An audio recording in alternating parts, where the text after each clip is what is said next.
You guys really gave me a hard time for groaning when I sat down in the last video. You need to know, this is who I am. It's a part of me now. My injuries are service related. So right off the bat, I know exactly what you're all thinking. Man, that guy's wearing a nice shirt. He always wears nice shirts. It's not just nice shirts, they're nice pants as well. Shout out to today's sponsor. Today's video is brought to you by Vertex. Vertex, #1 in clothing in this household.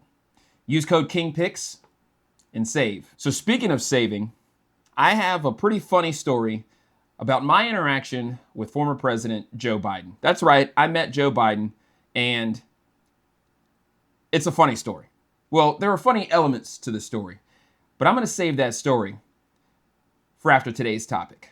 Welcome to Morning Scroll.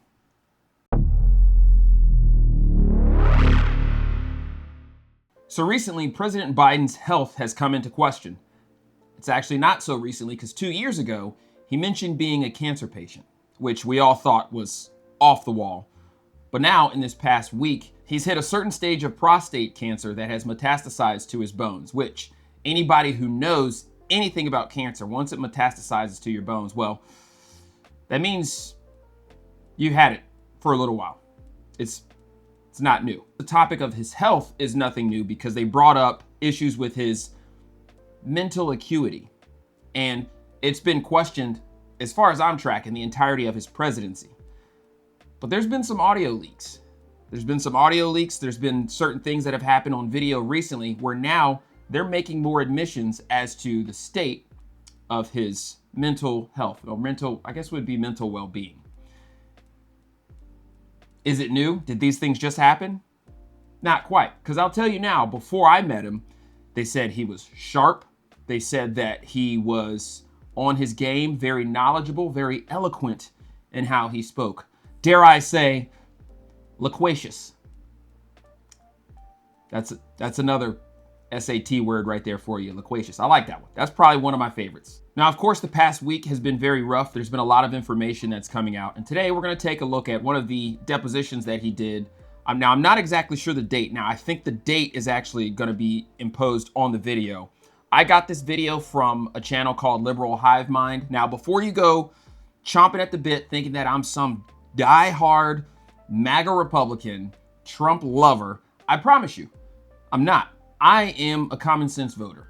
I find the issues that are hard-hitting and the issues that I feel are primary, and I vote. In my household, that's what we do. We vote with common sense. Now, am I completely against one and completely for another? No. But let's be real. Sometimes option A is better than option B, and sometimes option B is better than option A. The two-party system is a psyop. Don't get sucked into the matrix. That lamp looks weird. All right, with all that out of the way, let's just dive into the video. We're gonna listen to some of the answers that he has to some of the questions that he's being asked, and then you can decide. And then after you decide, I'm gonna tell you the story about the interaction that he and I had, because it was memorable, to say the least. And there were documents related to the Penn Biden Center or the Biden cancer care shot or your book. Where did you keep papers that related to those things that you were actively working on? I don't know. This is what... Right off the bat, I don't know, doesn't sound good. When they ask you about papers for things that you're actively working, and your response is, I don't know, well, it's not a good look. I'm not pointing a finger, so before you go swan diving into the MAGA Republican thing, I'm not pointing a finger. I am making an assessment. I'm an adult. He's an adult. I'm watching a video. I'm offering commentary. That's all there is to it. 2017, 18, that area. Yes, sir. Remember, in this time frame,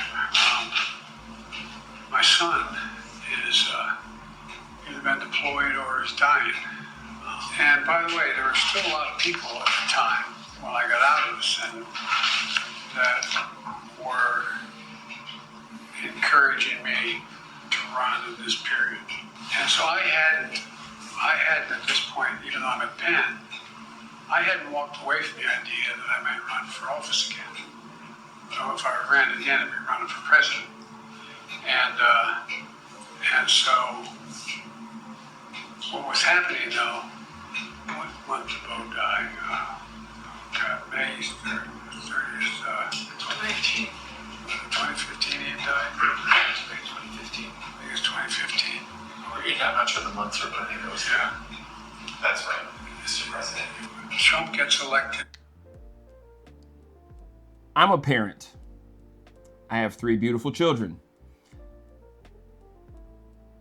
God forbid should one of them pass away. I don't think, actually I can confidently say that I know, I would not be in question about the date that happened. The date of one of the greatest losses as a parent, or the greatest loss that a parent can experience.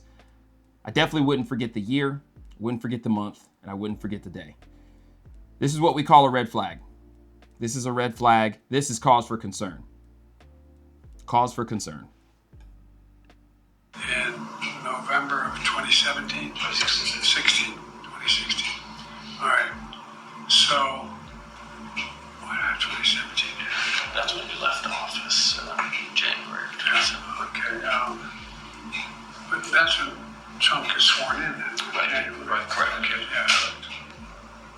And in 2017, Bo had passed, and literally within the same line of questioning, he gets the year wrong, and then they correct him, and then he gets the year wrong again. Now, when someone gives you information in a conversation, and before the end of that conversation, you've already mixed it up and you've already completely gone right back to what you were originally saying, that's cause for concern. I can speak as someone who's worked with people who have early onset dementia or any kind of mental health crises, and people who are experiencing these things. And I'm not gonna lie, to hold the highest office in the United States, dare I say the world, to hold the highest office, it's not a good look. It's not a good look at all. There has been a lot of attention paid to language in the report about the president's memory, so let me say a few words about that. My task was to determine whether the president retained or disclosed national defense information willfully. That means knowingly and with the intent to do something the law forbids. I could not make that determination without assessing the president's state of mind. For that reason, I had to consider the president's memory and overall mental state and how a jury likely would perceive his memory and mental state in a criminal trial. These are the types of issues that prosecutors analyze every day. And because these issues were important to my ultimate decision, I had to include a discussion of them in my report to the Attorney General. The evidence and the president himself put his memory squarely at issue. We interviewed the president and asked him about his recorded statement. Quote, "I just found all the classified stuff downstairs," end quote. He told us that he didn't remember saying that to his ghostwriter. He also said he didn't remember finding any classified material in his home after his vice presidency. And he didn't remember anything about how classified documents about Afghanistan made their way into his garage. My assessment in the report about the relevance of the president's memory was necessary and accurate and fair. The fact that this report was completed in March of 2024 is very telling. Because as I mentioned before, these are all things that have been brought up for years leading up to this. Outside of that, anybody who's ever been in the military or in the intelligence community, we know the level of protection that is owed to classified documents. We also know the consequences for violating that level of protection. And the fact that there are classified documents related to Afghanistan in his garage that he forgot about, well, that's a problem. That is absolutely a problem. And the fact that people have denied it, our media, time and time again, oh, he's sharp. They kept using that word sharp to describe him. He's sharp and he's witty and he's that. None of that was proven. And the fact that so many people got in front of us and said that, come on now. Come on. I hate to play devil's advocate, and you guys, you might know that.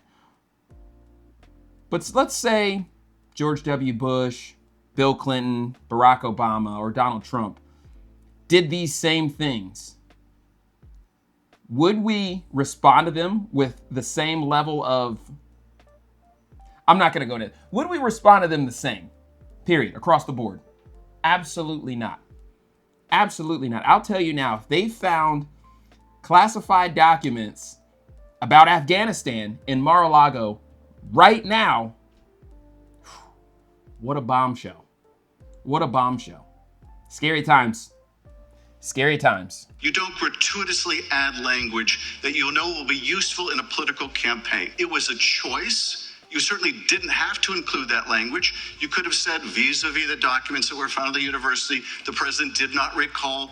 There is nothing more common with a witness of any age when asked about events that are years old to say, I do not recall. Indeed, they're instructed by their attorney to do that if they have any question about it. You understood that. You made a choice. That was a political choice. It was the wrong choice. Does this raise alarms about whether President Biden is fit to serve another term in office? Well, undoubtedly, that's what Robert Hur, who comes from my state, he's a Maryland Republican. Undoubtedly, that's what he intended to do with those ridiculous cheap shots. The comments that were made by that prosecutor, gratuitous, inaccurate, and inappropriate. The way that the president's demeanor in that report was characterized could not be more wrong on the facts and clearly politically motivated.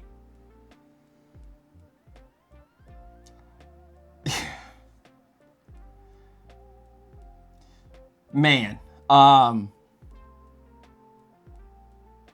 response. We all see it. We all see it and we know what's going on. But now it's time for me to tell you about my meeting with Joe Biden. So there I was. I was actually going to the White House. Tyler came with me. It was me, Tyler, and then we met up with Mike and the guys. And it's funny because those of you who know Tyler know that Tyler lost his leg and arm in Afghanistan. So Tyler shows up to my house very early in the morning. He's dressed comfortably because the way we see it, we're just going to get dressed when we get up there. And nobody wants to sit in traffic wearing a suit. So I get his stuff out of his vehicle and put it into mine. Like I said, Tyler lost his leg. He's got a shoe that's connected to his prosthetic. So I grab one of the shoes out of his vehicle and put it into mine. I'm literally looking for another shoe. And I'm like, where's his other freaking shoe? Where's his shoe? And then I look at him, he's like, what are you looking for? I was like, dude, I gotta be honest with you. I'm sorry.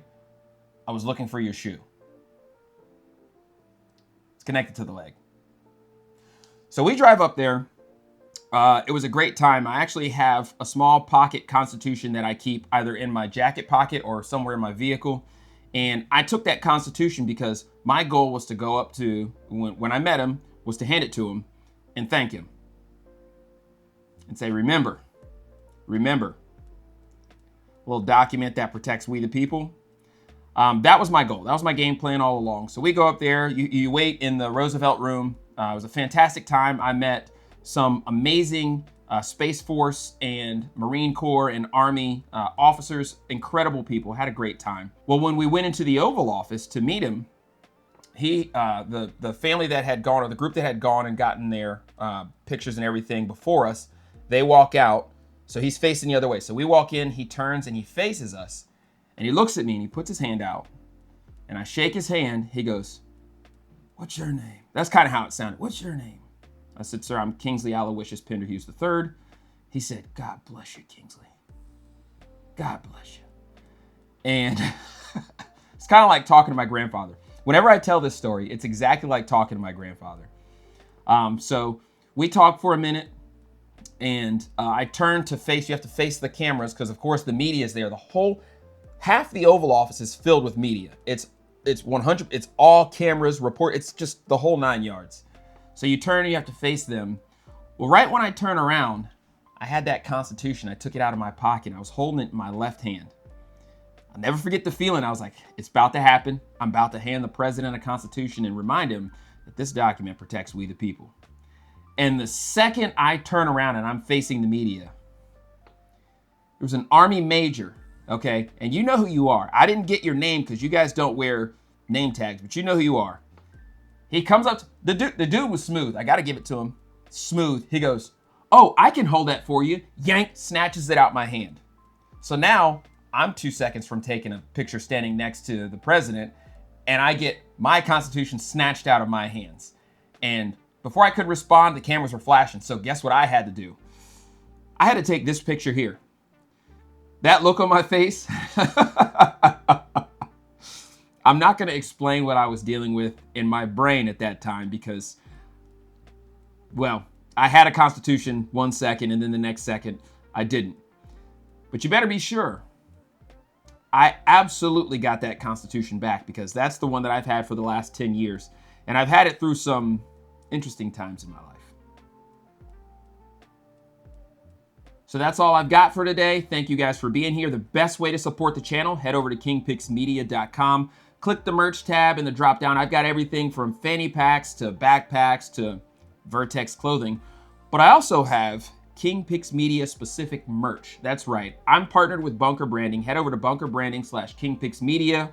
You can get the Peek Inside Every Time shirt. You can get the Punch Out and Go to Work shirt. And you can get the official Combat Solutions Group Industries Instructor Cadre shirt. They're all in stock. Also, make sure you hop in the Discord. Make sure you're subscribed on Twitch because I am doing a giveaway. More about that soon. I'm doing a Twitch giveaway. I do have combat hoodies. We've got Tiger Stripe and some other patterns that have come in. We're doing a giveaway. The winners will be announced next month. But in order to be considered, you have to be subscribed on Twitch. Subscribe on Twitch. That's going to get you an entry. Hopefully you get yourself a combat hoodie. Anyway, I'd love to stay and talk, but I got some stuff I got to do. Ugh.